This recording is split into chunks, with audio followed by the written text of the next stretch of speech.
I'm George McGee. And I'm Kevin Thomas Keel. And welcome to the premiere of Enigmatic Anomalies. While we're waiting for Tim Fasano to arrive and to discuss his Bigfoot research, we thought we'd give a little background information to ears and who we are and what we're going to be doing here. For years we've been interested in the paranormal.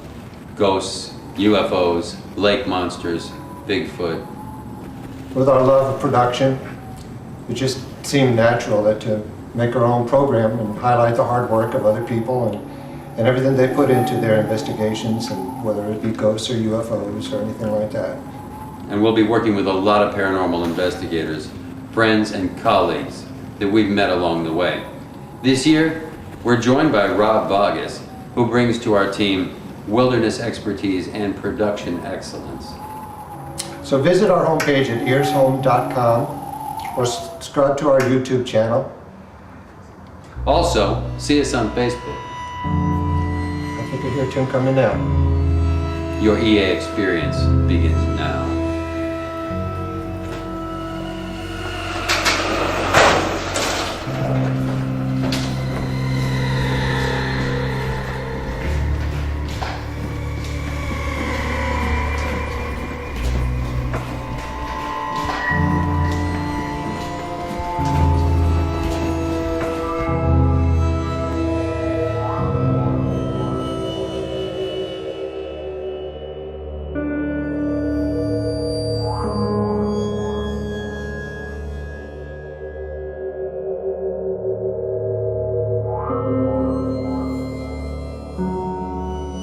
Welcome, ladies and gentlemen, to Enigmatic Anomalies. Tonight, we're going to interview Tim Fasano, Bigfoot researcher. Tim, welcome to the show. Well, thank you. I'm honored to be here. Well, it's an honor and a privilege to speak with you. You've been hunting this creature in the Green Swamp and in other places for some time now. What inspired you in the beginning to start looking for this thing? Well, first of all, I just want to say that what you'll find out as you get deeper into the enigmatic world and the paranormal world, some people in Bigfoot would take exception to the word hunting because they think that means you want to go out and kill something. I have no intention of killing anything. So I like to say that I'm researching or searching. But I have no problem using hunting. It's just that other people seem to have an issue with that. But anyway, you asked me what inspired me. Okay, this is going to sound a little unusual, but I think I can make perfect sense of it. I've always believed that there may be a Bigfoot. Okay, I remember seeing stills from the Patterson film when I was about 12 years old. 1968. I think it may have been Reader's Digest or maybe Post magazine, one of the major magazines. I saw the stills from it, and it seemed intriguing. My brother didn't think it was real, but I thought it may be real. And other than that, I really had never given it much of a thought. There was an article in a Saga magazine back in 1973. I used to subscribe to that as a teenager because I was interested in things that were strange and weird, and they often had Bigfoot articles in there. And there was one about a particular researcher, we'll talk about him later. I was 17 years old reading an article about a young man named Tom Piscardi who was up in Alaska, who he and a friend of his were using, by today's standards, a primitive form of thermal camera. And they were flying at night just 100 feet off the treetops in a Cessna, trying to get a thermal image of a Bigfoot. And this was 1973. So you can just imagine the type of camera that may have been compared to today's technology. I never had any clue that 40 years later I would one day meet the man and work with him in the field. But anyway, to be more specific about your question, one day I was listening to the radio to the Michael Medved show. Michael Medved is a political commentator who is also a movie reviewer. Now, once a month on the day of the full moon, he does a program called Conspiracy Day. And the floor is open to various topics, but he'll often have a guest on about a particular topic. And this particular day, he had on a woman who does a blog called Oregon Bigfoot. And I can't, her name is, I can't remember her name, it just escapes me. It's Autumn something. But anyway, that's not important. It is to her though. But she played a series of recordings that were recorded in the Sierra Nevada mountain range probably about 10 years ago. And what these recordings were of was what she called reciprocal tree knocking. And it piqued my interest. What do you mean reciprocal tree knocking?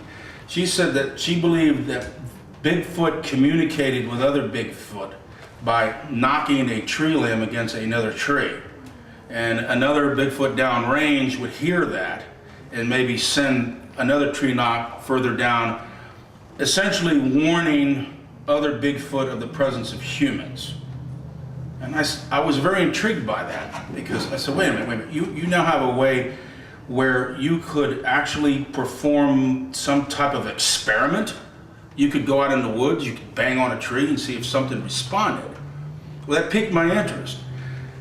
As it turned out, that night I went home and Monster Quest came on, and they had a segment about the New York Bigfoot. And they had a professor from a university in Buffalo who, Autumn Williams is the lady's name. I want to make sure that I get that right, Autumn Williams. They had on a philosophy professor. Now, I majored in philosophy. So my first thought is, what is a philosophy guy talking about Bigfoot for? Well, he talked about archetypes and anthropomorphism. Now, what anthropomorphism is something that's unique to humans and humanity. Humans tend to make physical that which is enigmatic and anomalous to their conscious mind, without stepping on any religious toes. The making of God into the human form of the Christ child is considered an anthropomorphism. The Mormon Church believes that God is of physical flesh, but he's of an exalted form, and that humans through eternal progression can reach that point of deity, but would maintain a glorified physical being. Now, what the philosophy professor pointed out is that that is a psychological security producer that humans do so that they don't feel so alone and so frightened in a terrifying world. And he said all Bigfoot sightings was a archetype in the human mind that was transposing this physical form onto shadows or fleeting glimpses that they catch in the woods, and the next day their mind is convinced that they saw this physical creature. So I was intrigued that on one hand you had someone claiming that through empiricism, which is part of the scientific process, you could discover a Bigfoot, and the other guy saying that it was merely an invention of the human mind, which would be more towards rationalism versus empiricism. And these are the two twin pillars of epistemology. Now, epistemology is the study of knowledge and how humans can acquire knowledge. So I said, this is incredible. I'm going to try to get into this. So the next day I went out to the Green Swamp, actually the Dead River area, with a Louisville slugger. And I went out off the road, not very far, and I banged on a tree, 3 knocks, bang, bang, bang. I realized I did not have to hit it like Derek Jeter as hard as I could, because the vibration just went right through my body. And I didn't get any response. And I banged again, but then I did hear a response and I recorded it. And it was pointed out to me that, and I found similar recordings on subsequently on other websites, that what actually had responded was perhaps a bobcat that I had scared the shit out of. And that was what the noise was. It was not Bigfoot, it was an animal, but something responded. Anyway, I went home and I looked up on the computer wood knocking Bigfoot, and I immediately got 2 Bigfoot guys that were on YouTube that had done wood knocking experiments. One was TCSJR Bigfoot, Tim Stover, and another guy went by the name of First Billy Jack. That was Ed. Ed has subsequently dropped out of Bigfootery. The trolls and the negative comments was just ultimately too much for him to deal with. So he vanished. But Tim Stover is still out there. He's actually going to be featured in an upcoming episode of Finding Bigfoot. They're doing a reenactment of his actual sighting. But anyway, I didn't mean to go into a very long spiel there. That's probably not the answer you were expecting, but That's a fantastic answer, though. I mean, this is the inspiration. And that is something sets a man on a certain course. yes. And it sounds like you definitely went the way to find the thing. As you know, you led us straight to a place where we believe Bigfoot is. And no one, in my experience, has ever been able to nail it like you have. You've really found part of the range of a population of some creature out there in the woods.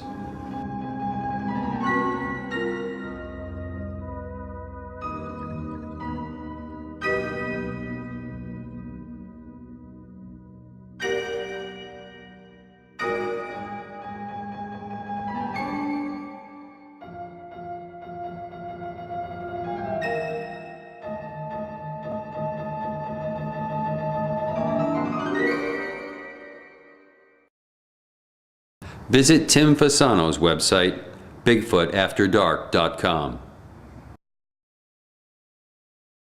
It seemed natural that to make our own program and highlight the hard work of other people and everything they put into their investigations, and whether it be ghosts or UFOs or anything like that. And we'll be working with a lot of paranormal investigators, friends and colleagues that we've met along the way.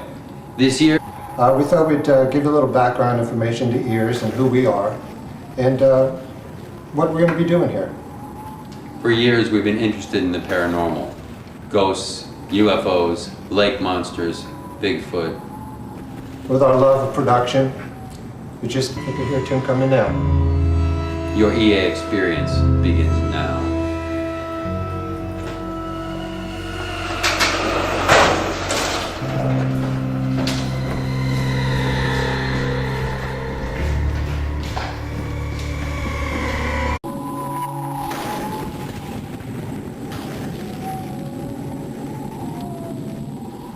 I'm George McGee, And I'm Kevin Thomas Keel. and welcome to the premiere of Enigmatic Anomalies. While we're waiting for Tim Fasano to arrive and to discuss his Bigfoot research, We're joined by Rob Vargas, who brings to our team wilderness expertise and production excellence. so visit our homepage at earshome.com or subscribe to our YouTube channel. Also, see us on Facebook.